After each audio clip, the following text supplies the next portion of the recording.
How are you? It's hot. I don't like it. Way too hot. It's very annoying. Anytime it gets over 80 degrees in the Pacific Northwest, people start getting annoyed. And if a few of you have reached out to me and you reached out to me and you live in the South, and I'm sorry. I love the South, don't get me wrong.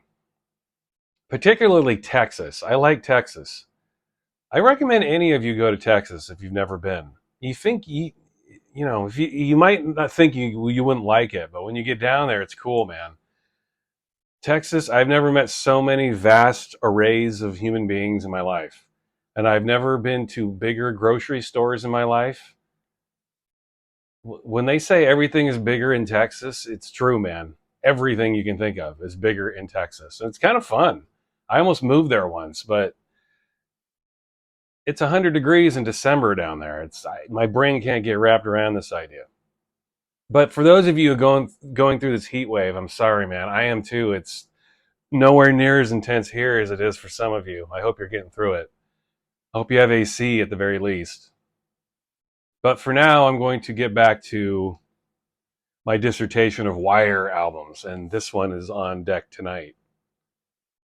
Wire, the first letter. And this is a fantastic album. This is really the first and only time that Wire ever went full electronic, full sampling. They're singing on it and there are guitars, but it's mostly electronic. This is a very experimental way. It's a very experimental record in the way that it's different from what they normally would do. Most Wire albums, they use traditional instruments and employ electronics. This one's the other way around.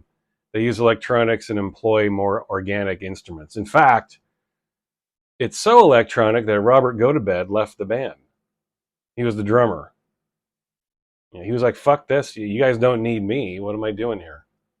And this marked the second long hiatus of the band. They had one in the 80s, and then they would go through one throughout most of the 90s, pretty much almost the whole decade, other than this. This is really the only Wire record they did in the 90s. They did a couple of things. Like I remember they did a remix for Erasure, Fingers and Thumbs. Do you remember that? Awesome remix. You wouldn't think of Wire remixing Erasure, but they did, and it's awesome. Yeah. And they were both on mute. It was probably relatively easy for Daniel Miller to make that happen. And both of those bands I think they're spiritual brethren in a lot of ways. I know Erasure is just overt pop, but in that time, in the mid 90s, Erasure was at their most experimental. But I think that's the only other thing they did throughout the 90s. They did this, and then they did that remix, and that was it. Colin Newman went on to start his own label called the Swim label, and I'm going to talk about that tonight. I'm going to lead into that. This might be a rather lengthy video, or at least lengthier than usual, because I want to talk about the Swim label, and a couple of the releases that came out on Swim are some of my favorite techno records of all time. And I'll talk about the connections. But this is the first letter. Yeah, Robert Gotobed left, and that's why they dropped the E. I thought that was cool of them. I harp a lot. Like I've talked about it with Pop Lee itself. I've talked about it with the Pogues. When a member of a band, especially a big member, leaves, it's kind of in poor taste to keep calling yourself the same band, isn't it? I get the business sense of that, but isn't that a bad idea? You're not being very true to your bandmates. You can keep recording, but you need to rename your band something. And Wire was good enough to do that kind. I mean, they dropped the E. It's the same, but at least they acknowledged that they weren't a complete foursome anymore. I thought that was quite a cool little artistic stroke. And you'll see the 3 here swapped over to be turned over on its side to become the W. So it's messing with you already. Very, very minimalistic packaging. However, you do get when you pull out the record, and you've already seen the label. If I could get this in my hand, tracks. You'll see tracks. If I can, sorry, I'm having a hard time getting this together here. 1 through 5, and then you flip it over. 6 through 11. There's 11. 11 tracks on this bad boy. Some of them are edited versions. If you have the CD version, you have more music. You have a couple more songs. You have a couple mixes. You have songs that are longer. This is unfortunate what they were doing back then in terms of like, stiffing the record buyers. And then it comes with this fold-out insert thing. It's basically got the lyrics here. I've never seen another release like this where it comes in more or less a generic sleeve, and then you've got an insert that folds, has the lyrics printed on it. The first letter, yes. This is an electronic album. This is the time that Wire decided to break out the drum machines and samplers. It's still Wire. I mean, you still hear Graham Lewis and Colin Newman singing. You still hear their voices. It's still a Wire record. If you approach music from a more intellectual level or just as a fan, this doesn't really sound all that different from any other Wire album. That was their concept from the beginning, always changing. Change becomes us. Always. And as it stands, I think the first letter is their most unique album. It's their one purely, more for the most part, electronic album. And it's the one album without Robert Gotobed. I think. Is he on? He's on all the rest, right? I think this is the one 3-piece album they did. Take It is the song that starts. You can't. The track listing is here. It's kind of hard to see. So and Slow It Grows, which is the one single from this album. I will definitely talk about that. I have some shit to say about that. Amazing song. And the version on here is completely different than the 12-inch version and the version you see in the video, which I will link in this video. I hope you guys are checking the links. As always, I try to point out the songs that I talk about. So and Slow It Grows is arguably the best song on here. It was the single, and it should have been. Awesome song. So good. Footsie. Yeah, I won't go through the track listing, but this is a really cool album. It stands on its own as being a very unique shift in what they did, electronics. And this would mark the hiatus, another hiatus throughout the 90s. It would also mark a definite shift in what Colin Newman would start doing with his Swim label. And he also released his own solo album. I think it was called Bastard, right? And I have that on CD. I'm not going to show CDs on here. It didn't come out on wax, so I had to get the CD. I do have a 12-inch, though, and I will show that. Bastard is a cool record. Total electronics, drum and bass, jungle. It is, I'm going to, bear with me, I am going to do something right now. I'm going to do something I don't normally, my computer's on, that's why you see all this glare. That's why it looks so scary, or scarier than normal. I don't remember exactly what the name of that Colin Newman album is, so I'm going to look it up. I have a photographic memory when it comes to music, but I don't right now. Yes, Bastard. It came out in 1997. Awesome record. I almost said Bruce Gilbert. Colin Newman. Putting out stuff on his own label, Swim. I will discuss that in a moment. Now, I'm going to trail off a little bit here. This is the So and Slow It Grows 12-inch. This is a UK. This was a promo, by the way. Mute always had this logo. You knew it was Mute Records. And this little holly stuff, that usually denoted it was winter time, Christmas time. So this must have come out around Christmas. That sounds about right. This has a Pascal Gabriel mix of So and Slow It Grows. And that's the video version. That's the version you see with Graham Lewis and Colin Newman singing. This is one of their few duets. Not few, I guess. They did sing a lot together. But this is a duet of sorts. Graham Lewis does the main vocal, and then Colin Newman's in the background.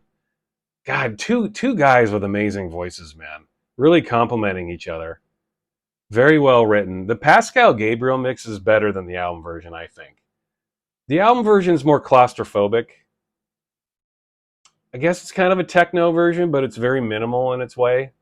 This is very expansive, big bass lines, awesome drums. The drum programming on here is really good. Fantastic stuff. But an even bigger draw of the remixes. You get the Orb and LFO together. Now that partnership, not partnership, but that relationship with LFO would continue into the Swim label, and I'm going to show you how that happened. And by virtue of that, I'm going to show you some of the greatest techno records that have ever existed on the planet Earth. And if you don't know what they are, you will after you watch this video. Thanks to Colin Newman, we have them in our lives because he released them on his label. One of the fine gentlemen in LFO released them, a number of releases. But and LFO does a remix of Take It. The Orb do a remix of Slow and Slow It Grows. Excellent remix, man. One of more of their techno mixes. It's just 4 to the floor beats. And it's pretty short. In this time frame, like the Orb, most of their mixes were really big, really long, 10, 15 minutes. This one's about 6.5, 7 minutes, not too long for them. But they incorporate like some Middle Eastern sounds from the original and then just build around that. Now, I hope the guy talking about Thrash is watching this video, because I have a legitimate question about the Orb and Thrash in particular. Where is Thrash? What is Kris Weston doing now? Does anybody know? I'm going to have an opinion about the Orb that will be controversial, but I don't care. It's the truth. And listen up, because this is 100% true. Alex Patterson is only a product of the people he surrounds himself with. The Orb is not just him. Yes, they call it the Orb because he's in it. But Alex Patterson's a DJ. He's not a producer. He's not an engineer. He's a DJ, and he comes up with ideas and samples and stuff. But if you listen to the Orb's albums, they are a product of who he's with at the time. Listen to Adventures Beyond the Ultra World. Listen to UF Orb. Listen to Okie Dokie. Listen to Moon Building. They're all completely different. Why is that? Because Thomas Fellman produced Moon Building. Because Kris Weston produced UF Orb.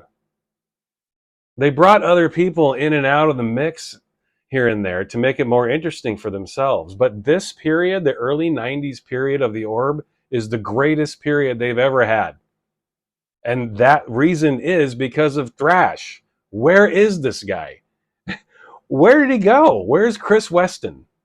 Kris Weston, if you ever watch this, please tell me. I am a huge fan of Thrash. This guy is one of the most unheralded, underrated fucking producers in the history of electronic music. Where is this guy? He's the reason that early 90s Orb shit sounds the way it does. There's no mistake that when he left, they sounded different. What do you think, that's a mistake? That was coincidental? No. Thrash, where are you? I hope he watches this. My God, I want to know where Kris Weston is. I'm a huge fan.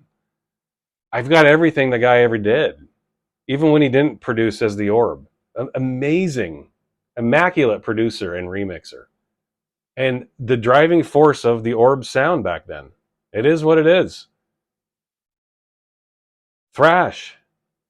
And the person who mentioned Thrash in my video, where I was, the Front 242 video, where I was talking about the Orb remix and Rhythm of Time. Where is Thrash?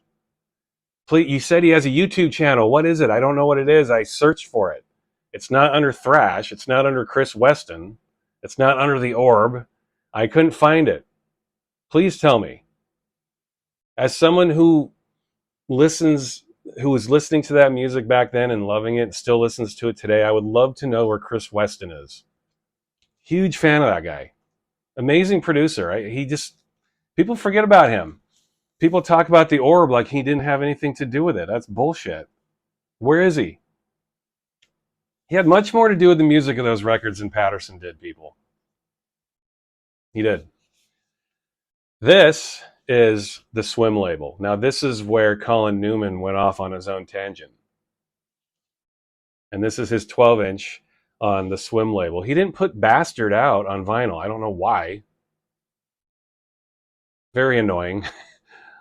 It's a good album. It should be on vinyl. It's an electronic dancey record. Like, why the fuck would you not put it out on vinyl, man? You put this out on vinyl. You put everything else out on vinyl. You didn't put your own album out on vinyl. It's your label, dude. Drives me nuts. Excellent record here, though. You know, ambient, whatever you want to call it. Electronic goodness, that's what I call it. Now, I'm going to look this up right now as I'm filming this. I've got the track listing to Bastard right here. Let's see, Sticky May. The track listing on here is Automation. That's not on the album. And then FAQ. That's not on the album. Voice. Nope. And Output. Okay. All 4 tracks on this 12-inch are not on Bastard, so that is a good thing. Yeah, Colin Newman, he completely buried himself in electronic music, and he was dedicated to the Swim label throughout the 90s. And there was some excellent, excellent stuff that came out on this label, one of which I'm going to talk about right now. Now this, if you like techno music, rhythm music, EBM music, whatever the hell you want to call it, music, I give you this.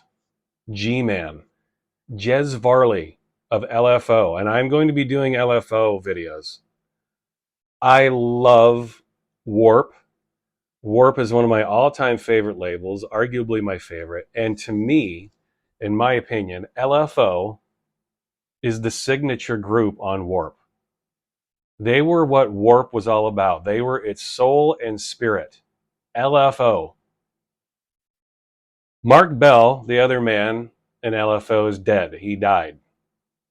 And that was a bummer. I don't think, was he even 40 years old? He died super young.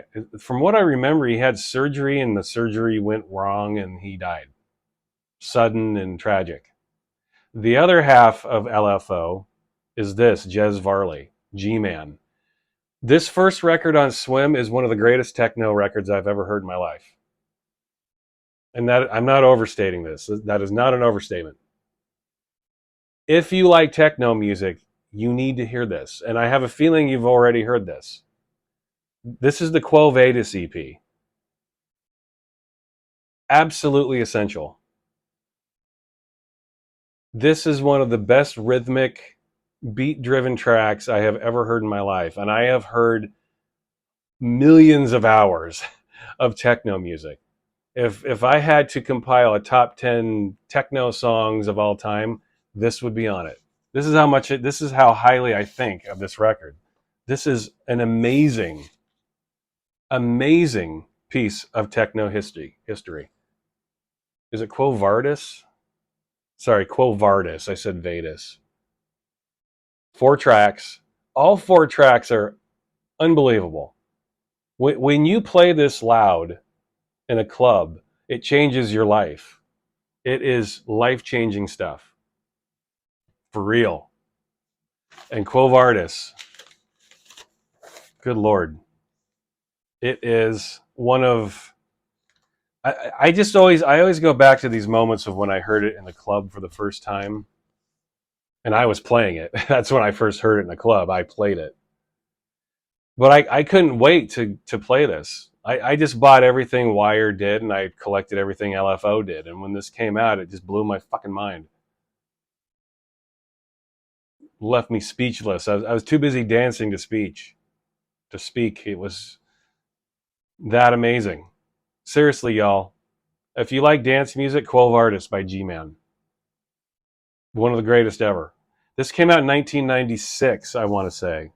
Let's see. Is there a year on this? Mastered by Porky. A Porky Prime cut. You guys know what I'm talking about. Porky. I'm not even going to go. Yeah. Don't even ask me to talk about Porky. Go look it up. He was one of the mastering kings of the world.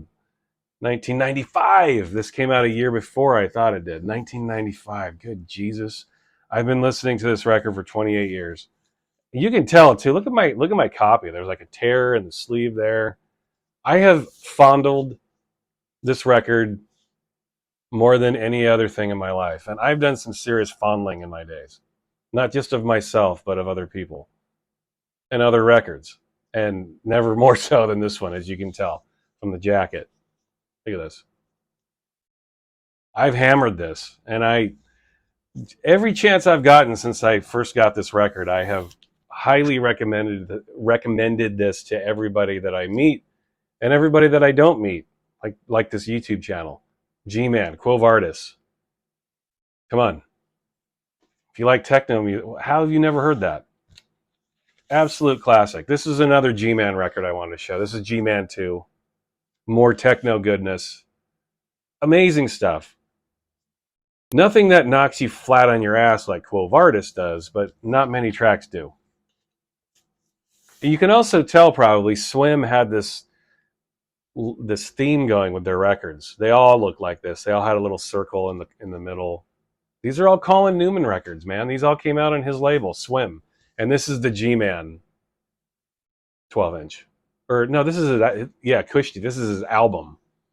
It's a 12-inch record, sure, but this is an album. And I think those are 4-track 12 inches. This is a 5-track, but it's still as long as an album. If you buy all 3 of these records, you're getting a good hour and a half of music. More than that. I think it's probably a good 2 hours. These are good long tracks too. 7, 8, 9 minutes. Need to put you in a proper mood.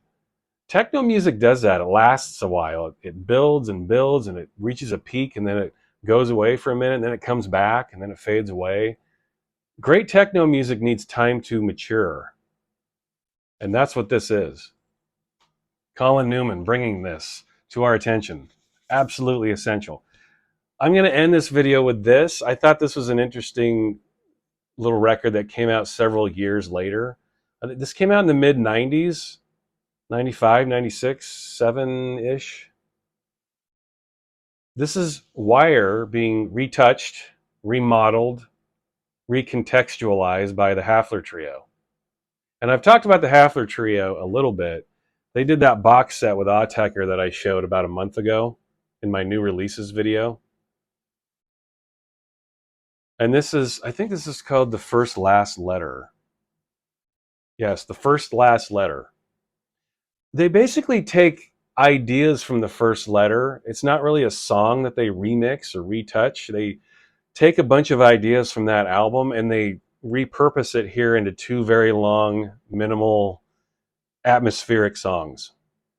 And if you've heard the Hafler Trio, calling their stuff music isn't quite the right word. It's very atmospheric. It's very formless in its way, but then it can turn around and have as much form as you want to give it. And they took a bunch of ideas from the first letter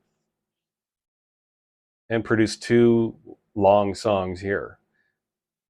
This came out on the Touch label. This is none other than Richard Kirk's label, the late Richard Kirk of Cabaret Voltaire. And I'll be doing a video on his stuff eventually. I've got everything that guy ever did. Love him. Yes. Richard Kirk, the world is a smaller place without him and Andy Weatherall, man. They both died within a few years of each other. Serious bummer. Pee Wee Herman now? Ugh. Come on, man. This sucks. These are really long moods. I wouldn't even call them songs. They're moods. Awesome stuff. If you like the first letter, or just Wire in general, you've got to do this. You've got to pick these up. Wire and the Hafler Trio on Richard Kirk's Touch label, released in the mid-late 90s. In fact, is there a year on this? Let me look at this. 95. All right. Came out the first year, that same year that first G-Man record came out. 95. I thought it came out later than that. Woof. Time goes by quick, y'all. Holy balls. Love this one. Especially if you like Dome. I mentioned that in the last Wire video. Dome was Graham Lewis's band. The couple of hiatuses this band took, Colin Newman went and did solo stuff, and he started his own label, and then Graham Lewis went and he recorded in a band called Dome. Dome's very rhythmic, very sparse. Awesome stuff. Dome. Dome. If you're not aware of Dome, check that out. But this whole video comes back to this. And I know I got off the beaten path there a little bit, but Wire, they weren't around as Wire in the 90s. They did a lot of other shit. They did this and they forgot about Wire for a decade. But that doesn't mean they didn't do anything. I think Colin Newman did some unbelievably interesting stuff. And those G-Man records on the Swim label, fantastic. So that was the connection I was getting to. LFO remixing Take It from the So and Slow It Grows 12-inch. And then a few years later, Colin Newman comes back and starts pumping out the G-Man stuff. Very nice. A brotherhood being formed. But this is an excellent record. I would highly recommend you pick this up. I keep harping on it, but Wire's never put out an uninteresting album. And this is their most electronic. Came out in 1991. We were all balls deep in rave music and dance culture. It was all among us. Many people tried it, many people failed. Wire took what they had learned and morphed it into the first letter. Sounds like an electronic Wire album. And that's special. I mean, nothing else sounds like it. Check this out. And check out all these records. Check out G-Man. Let me grab that real quick. And the Wire Hafler Trio record is fantastic. I don't know why I can't talk tonight. I am very mumbly. Right here. I like this more than any of these other records I just mumbled about. Quo Vadis. Holy God. I will link to this. Listen to it. Do me that favor. Amazing song. This Quo Vadis will change your life. All right. Thanks again. Talk to you later. Bye.